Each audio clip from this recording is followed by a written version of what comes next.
Hello everyone. In this video, we will see how to slow down YouTube Shorts. So let's get into it.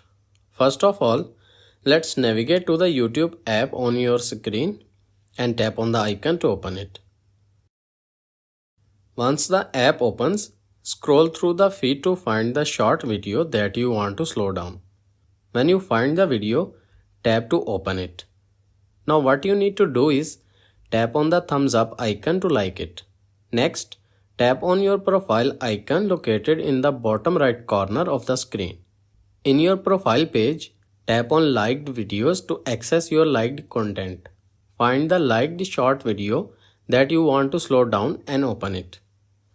Once the video is open, tap on the gear icon at the top right corner to open the video settings. In the drop-down menu that appears, you will find the speed option. Tap on it to adjust the video speed. Here, you can increase or decrease the video speed according to your preference. And that's it. This is how you can slow down any YouTube short video.